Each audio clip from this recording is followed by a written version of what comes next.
تخيل كده عزيزي المشاهد، حضرتك رايح السوبر ماركت عشان تقتني بعض الأغراض من السوبر ماركت ده، تجيب شوية طلبات يعني. حضرتك وانت رايح معاك ورقة فيها الطلبات المهمة اللي حضرتك هتجيبها من السوبر ماركت بميزانية حضرتك حاططها معينة علشان الطلبات دي. وبالفعل بتخش السوبر ماركت وبتبدأ أول حاجة تزغل عينك وهي العروض والخصومات اللي في السوبر ماركت. يعني مثلا علبتين تونة بسعر واحد ما يضرش. هذه العروض والخصومات وتبدأ تنم من هنا على هنا على هنا لحد ما توصل للكاشير عشان بالفعل تيجي تحاسب، تلاقي نفسك دخلت في ميزانية أكبر من الميزانية اللي كانت معاك وأنت مطمن ومتأكد، فبتبدأ تتحط إن أنت في موقف محرج جدا. يا إما تحاسب على الحاجة دي يا إما هتكون في موقف بيكون أحرج منه. ساعتها بتضطر إنك تقتني أو تدور في جيوبك على فلوس زيادة، أو بتدور على الفيزا الكارد بتاعتك فيها فلوس ولا لأ. بتشقلب نفسك كده عشان تحاسب على الحاجات دي. تخيل سيدنا نفس الموقف ده يوم العرض العظيم اللي هو يوم القيامة.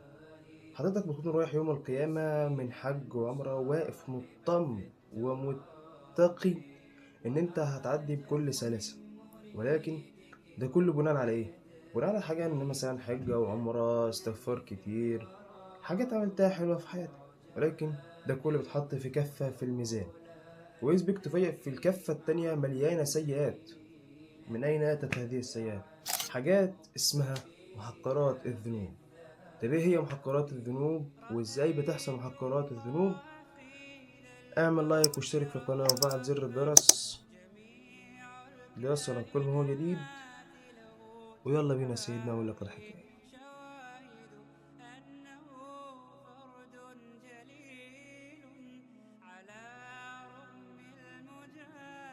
السلام عليكم ورحمة الله تعالى وبركاته. أهلا ومرحبا بكم في حلقة جديدة بعد طول انتظار عن موضوع مهم في غاية الأهمية. حضرتك اعمل لايك واشتراك في القناة وفعل زر الجرس ليصلك كل من جديد، لتدعمنا في هذه القناة بكل ما هو خير ولندعمكم بما هو كل مفيد واستراتيجي إن شاء الله، عشان احنا الفترة الجاية هنعمل حاجات في قمة العظمة بإذن الله سبحانه وتعالى. خلينا نخش في المفيد ونخش في الموضوع. ايه هي يا سيدنا محقرات الذنوب؟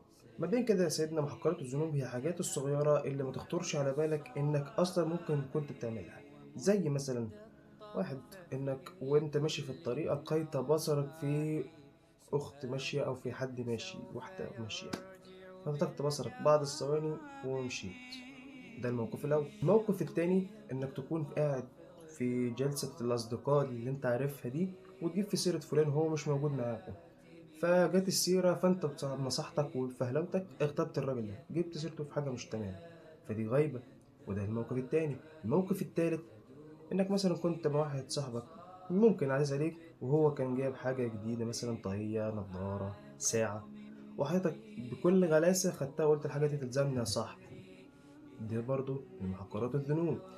في موقف ومواقف تانية كتير من ضمنها برضو إنك تستلف حاجة من حد جارك أو حد تعرفه وتقول له هبقى أردها لك، وهو عارف إنك مش هترجعها بس هو مش مسامح. وكذلك الأمر لما تروح تشتري حاجة وتقول للبياع ليك باقي، فما بترجعش الباقي، فدي كلها حاجات تضاف لذنوبك وما بترجعهاش. كل ده وأكتر في ذنوبك، وأنت عمال تتعداد في عداد كده يا حبيبي، عمال يعدلك كل الذنوب دي.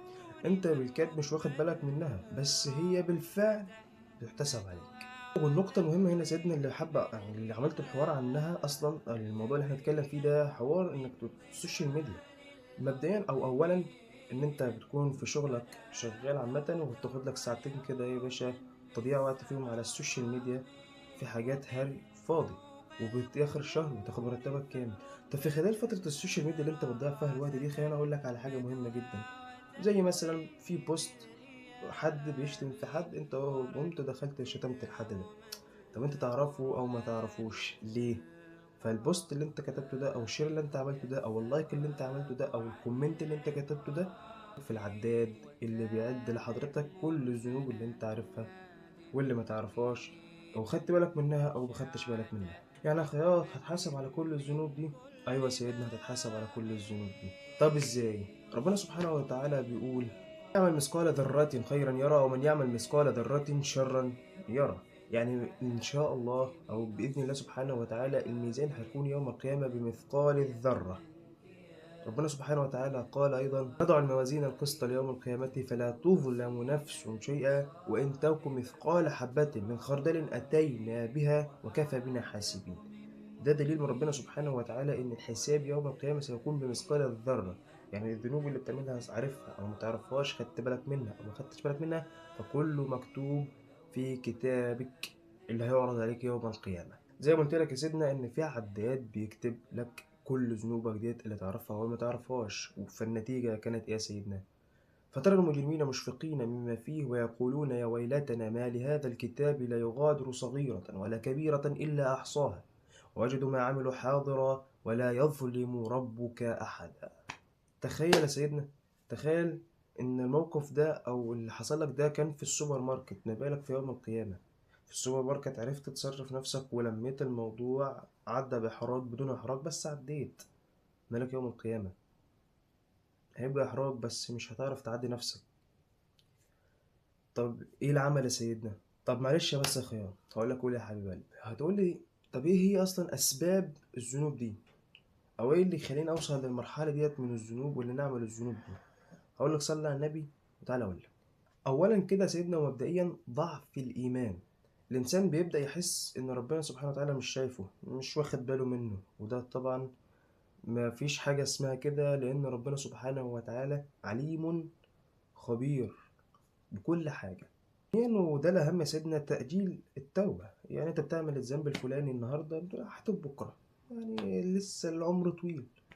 ولكن في مواقف وفي ناس بيحصل معاها نفس الموقف فما بتصحاش بكرة، أو يقول لك هتوب بعدين وبعدين ما بيجيش، فبتراكم الذنب على الذنب على الذنب، فده برضو من أسباب كثرة الذنب. ثالثا وده الأهم بقى يا سيدنا الفترة دي، وهي الصحبة السيئة اللي بتدلك أو بتساعدك على الذنب ده، واللي بفعلها ده يا سيدنا بتبين لك إن الذنب قد إيه ضعيف، مش مهم، مش هيتكتب. ودي أضرار الصحبة السيئة يا سيدنا. طب معلش كمان يا خياط، هقول لك قول يا حبيب قلبي، طب أعمل إيه علشان أتجنب الذنوب دي أو ما أعملش الذنوب دي؟ أو بمعنى صح إزاي أخلي عداد اللي بيعدل لي السيئات ده يصفر يبقى مفيش ولا سيئة خالص ولا ذنب خالص؟ أعمل إيه؟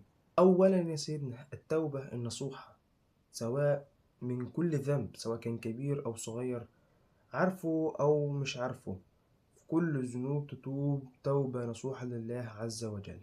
التوبة لها الثلاث معاني يا سيدي. أولا وهو الإقلاع عن الذنب إطلاقا، ثانيا الندم عليه، ثالثا عدم الرجوع لذلك الذنب مرة أخرى. ثالثا وده الأهم يا سيدنا محاسبة النفس. لازم سيدنا كل يوم قبل ما تنام وتحط راسك على المخدة تحاسب نفسك، والله أنا عملت كذا وكذا وكذا وكذا النهاردة ما كانش ينفع أعملهم. تقعد تستغفر ربنا سبحانه وتعالى وتحاسب نفسك قبل النوم على يومك كله.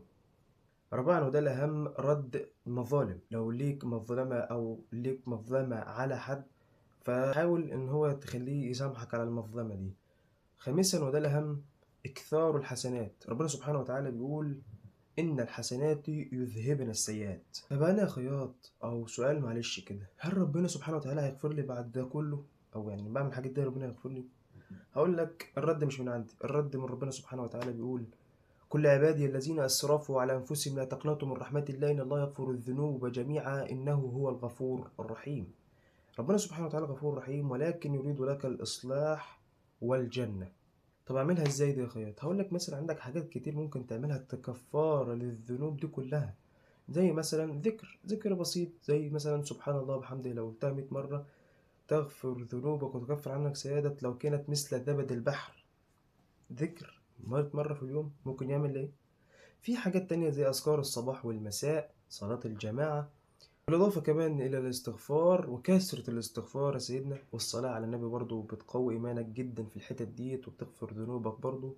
عندك الصدقات وعندك كثرة الصدقات والبر بتقوي إيمانك برضو وبيقوي قلبك في الحياة اللي فيها تقبل ربنا سبحانه وتعالى أكتر وتقربك لربنا سبحانه وتعالى أكتر.